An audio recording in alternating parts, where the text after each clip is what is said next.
What's up, guys? Steven over here. Yes, sir. Obviously, the last time we saw you in Salt Lake City, you did a whole media day, and you didn't end up getting a fight. So when they announced this card was going to happen, did you want to be on this card for the opportunity to fight in Salt Lake? I did. I actually did because I owe them one because I didn't get to fight last time. You know, everybody was looking forward to that Michelle Pereira fight. He's doing money in a weight class higher, which is where she should be at. But, wanted to be here, wanted to be out here, especially against somebody like Joaquin Buckley who's going to bring it. Well, you say he's going to bring it. Kevin Holland was in here, and he told this. Oh, I saw it. Yeah. Y'all got it out there on media quick. Yeah, he said that he doesn't think Buckley's the guy that'll stand and trade with you. So seeing that, are you like, well, maybe – and then Joaquin was in here earlier, and he's like, this is an MMA fight. I can't take him down and, ground and pound him. Oh, yeah, 100%. I mean, you go back and watch it. I think it was 2 fights ago or a fight ago. He fought the big Russian dude. Last fight. Yeah, he took him down. He won by takedown. So I prepared for that. I knew that was I know that was going to happen. At this point, you got guys who no longer want to stand and strike with me, which I think shows a testament to my striking, and they just want to take me down now. So I'll be ready wherever the fight goes. Joaquin also did an interview not too long ago where he was like, Steven's not as nice as maybe people see in front of the cameras, and he kind of chalked it up to, like, once you start circling each other in the rankings, the energy just kind of changes because you might have to get into a fight. Do you kind of chalk it up as that, or Buckley trying to sell the fight, or does he actually think you're meaner than you give yourself off? I think he's trying to sell the fight. I mean, I think you brought it up, something that happened at International Fight Week, which we were chatting the whole time. Can I get the fight? Let's see the fight. It's like, yeah, my people get in touch with your people. We'll see if the fight will happen. And I was sitting there talking with Chris Weidman was doing some media. So it was me, my brother, and Marie V, Chris Weidman's wife, and with the kids. And we were just sitting there chatting. And then Joaquin comes up, and I didn't really understand what he was trying to tell me about a fan was talking crap. I don't know if he was saying that the fan was saying that I was talking crap or he was talking crap. I don't know. I was just like, hey, man, it's all good, It's cool. Like, I had no idea what he was saying, to be honest with you. He walked off, and we just started chatting. I guess he thought we were talking about him or something. No idea. So it kind of surprised me when I heard the interview like a month later. I'm like, what? I don't remember saying anything to him, man. I know there were fans trying to get us to, talk trash on each other, but I don't do that. I'm not good at it to begin with. Is it true that Kevin Holland referred to you as Joaquin Buckley's grandfather? He did. We were in the back. We were getting ready to go out to do some media at International Fight Week, and next thing I know, I'm trying to get some food. They had like a spread out for us. I'm sitting there with my brother, my dad, my manager, and Kevin Holland's like, "Yo, Grandpa." I'm looking to see who. I thought his grandpa was really there, and I'm like, and he's looking at me. I'm like, me?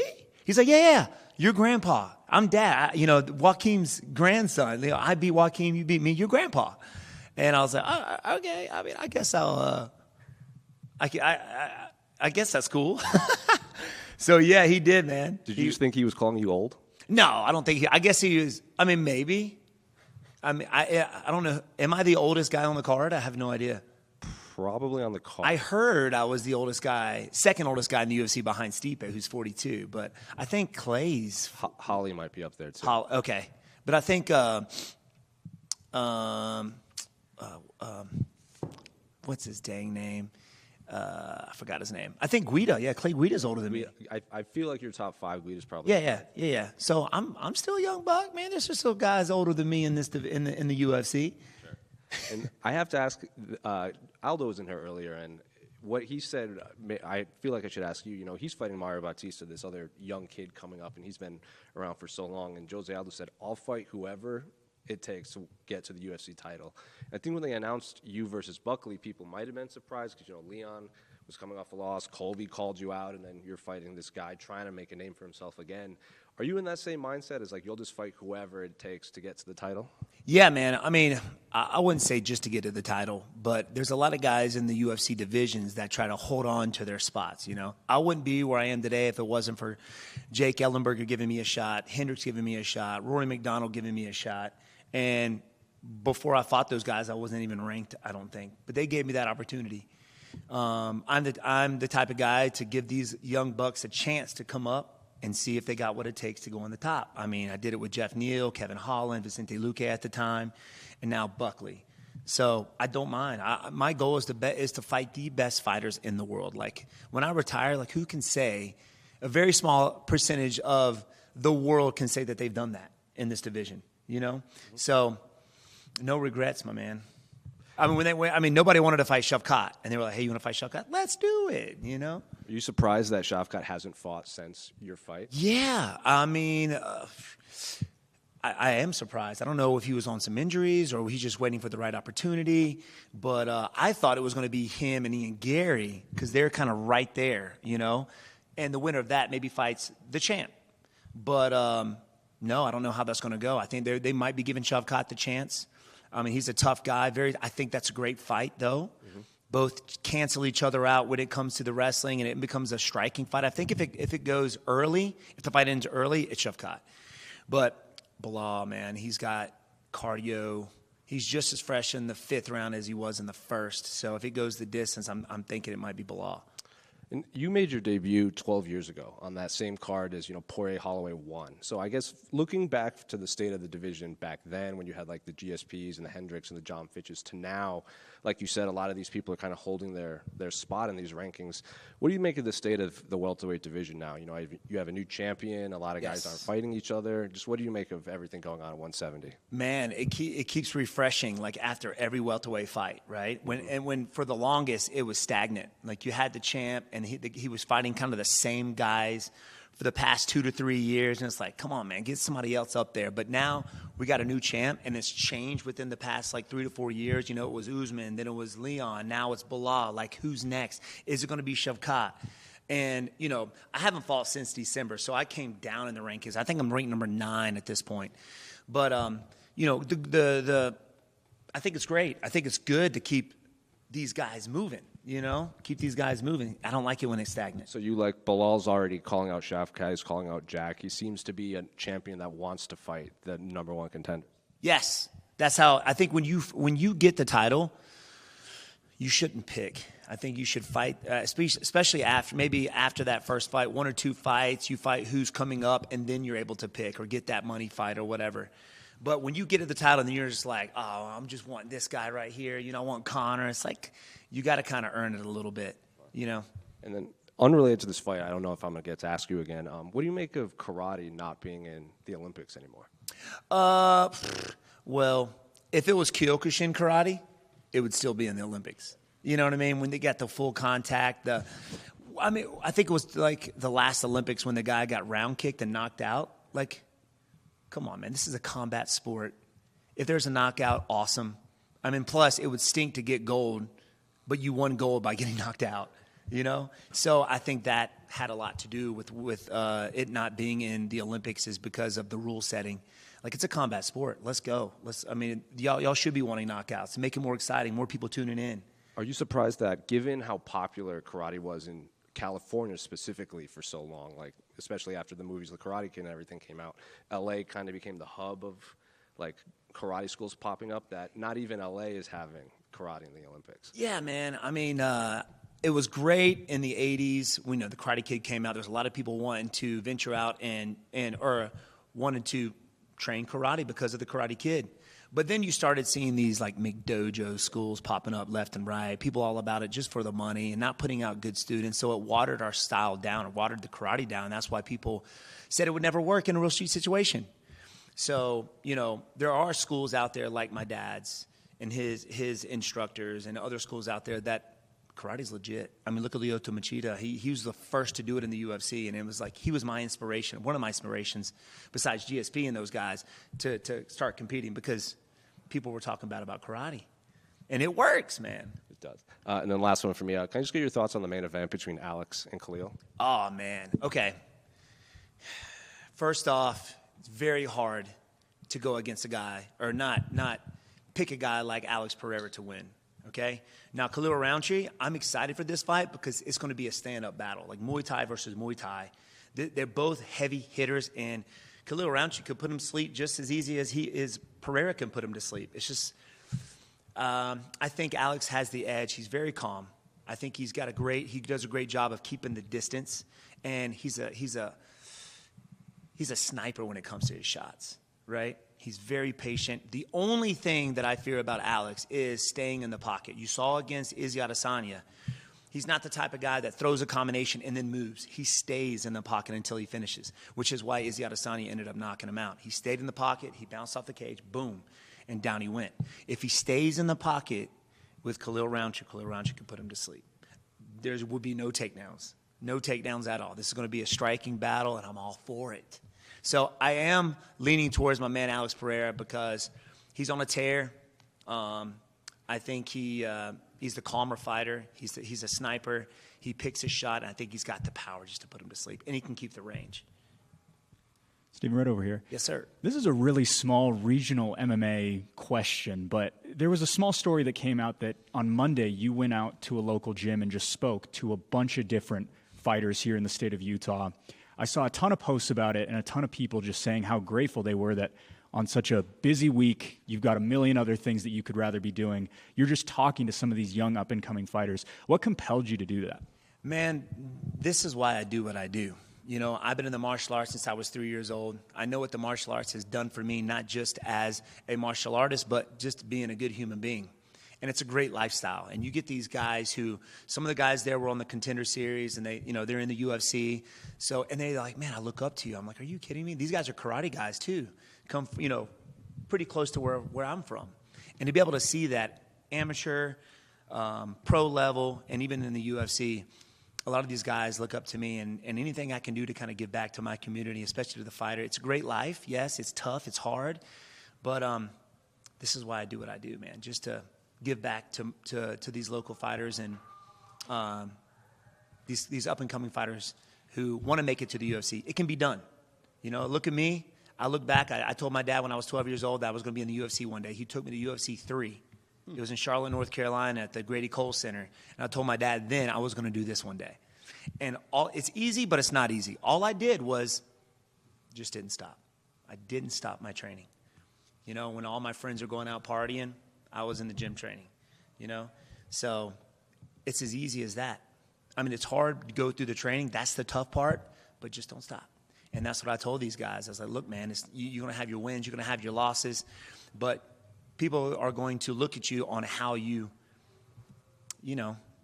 take those losses and your wins. So that people will remember that. That last question before I ask mine, you have such potent analysis.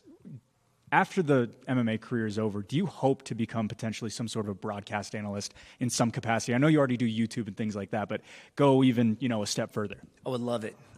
I did some stuff when the UFC was with a different company, not ESPN, and it was great. But at the time, I was running the school and training, full time. So it was a little tough because that's a full-time job. You watch a lot of these guys, Cormier and these other analysts, they do a lot of work studying their fighting, giving them phone calls. And at the time, it was just a little too much.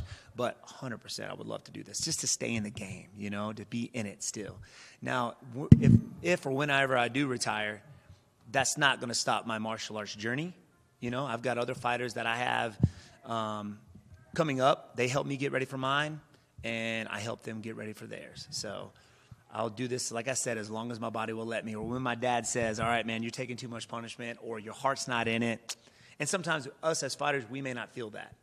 We were like, oh, my heart is in it, but really it's not, And I've been there before. I've been there early in my kickboxing career. Before I ended up tearing every ligament in my left leg, I was burnt. And I didn't know how to tell him that I didn't want to do this anymore. And then it came as a blessing, actually, when I ended up tearing my knee. And I was out for 3 years, kind of rekindled that flame, and it's been on fire ever since. Yes, sir. Stephen over here. Oh, he got it.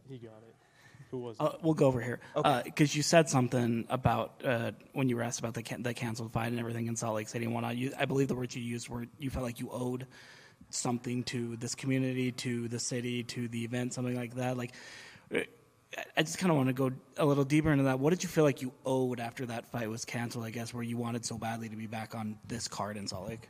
Well, obviously I want to win the fight, but I also want to put on a good show.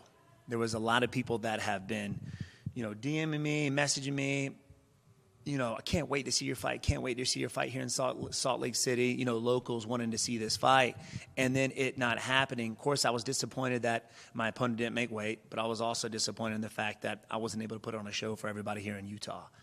So now that this fight has happened, it was like, man, back in Utah, let's do it.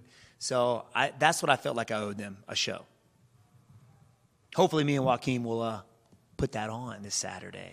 And he just lay on me, but we'll see. I'll be ready for it, though. Speaking of him potentially laying down and you being a striker, obviously, I wanted to ask you, man, you saw in Embedded this week a lot of drilling submissions from you. How do you feel as though, or what's the confidence like in your ground game, rather? I mean, it's there. I mean, I've always had confidence in the ground game. It's like earlier in my career, I think I just got done fighting Matt the Immortal Brown. Right, went the distance. He ended up out wrestling me, and everybody's like, "Oh, Wonder Boy ain't got no wrestling." So my next opponent, which was Nashawn Burrell, I out wrestled him, and then I out wrestled Chris Clements. And then after the fight, I forgot who it was. They came up to me. They were with the UFC, and they were like, "Look, Steven, it wasn't your wrestling that got you here." I'm like, "All right, I'm picking up what you're putting down." So, for a long time, I was just focused on that, putting on a show with my striking. That's what people want to see, because as soon as the fight goes to the ground, especially when it comes to me, people boo. But at the top, man, right now, it's very difficult to get back up to the top if I don't use it. So the past 3 training camps has been specifically a lot on my submissions and grappling and takedown defense. Even though I lost to the fight with Shavkat Rakhmonov, I was still happy with the fight. You can still lose a fight and still be happy with it because my goal is always the title, right? But a little mindset switch, if that's the only goal, it kind of dulls a little bit. So now my goal is, how good can I get? That's my goal. At 41 years old, how good can I get? How much better can I get? And that's my mindset when I wake up every morning. I ask myself that. And that's what fuels me to go train every day. And that's why I've got a lot of questions. People are like, man, you've been in the game for a long time. How do you still have, the energy to do this, man? How do you have the drive to keep fighting? And that's it. Just to continue to get better. I was happy with that fight because there were some things that I was working on that was working. He took him a very hard time taking me down in the first and early half of the second round. He ended up getting me down, took advantage of it, and it was over. But still, I was like, I lost, but things were working. Let's go. Let's keep it up. So I came in 28 when I was in the UFC, a little fairly late in the game, and I was more focused on my striking up until that point. And to be honest with you, I'm still learning, man. Absolutely. And last but not least from me, I saw a lot of people on social media, Instagram specifically, they were saying that they're predicting a Wonder Boy submission this week, man. What do you think about that? Well, hey, it could happen, baby. You never know. I might sneak one of those in. So, yeah, man, we've been working on it nonstop. I got great coaches back home. Of course, my dad, Brad Strain, my buddy Gino, Weston Wilson, Tom Lane, Chris Weidman. Got a whole great team around me to help me get to this point. So I'm going to put on a show. Steven, right over here.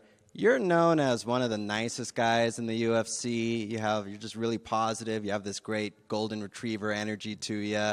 I'm just wondering, is there any moment on fight night, whether it's in the locker room, the walkouts, entering the octagon, where you have to maybe get a little angry and let the pit bull out a little bit? I don't think I've ever, since my very first fight, kickboxing fight up until now, never angry. And I was taught that just because it took me a little, especially as a teenager in my early 20s when that testosterone's flowing, you're just like, but you got to learn to dial it back because you start getting angry, you start doing things you normally wouldn't do out there. You see fighters do that. They get angry, they get mad, and the next thing you know, they start swinging for the fences, leaving themselves open, and then they get put out. So I learned to kind of channel that into just my fight mindset, right? I know there's a time when I can chill, hang out with other people. Whenever it's time for business, it's time for business. I go out there, no animosity, but I'm going to get this done, right? I'm going to knock you out. I'm going to love you after. I'm going to get knocked out, and I'm going to love you after. It was just your best time. So no animosity. I'm never angry.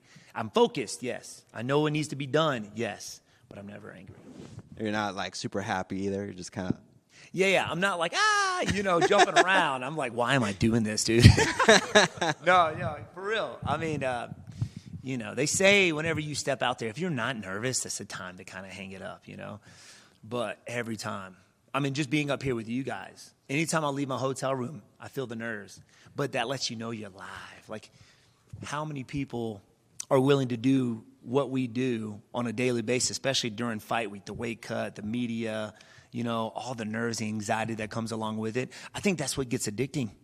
When you get guys who want to retire, or they come out of retirement, or they should retire but they don't retire, as they're chasing that feeling still. They go home every day and it's like, it's not the same, So I think I love it. I learned to love it. I hate it at the same time, but I love it at the same time. Because after the fight, win or lose, it's like, let's do this again. Yeah, John Jones said is butterflies information is what he says. Yeah, I agree. That.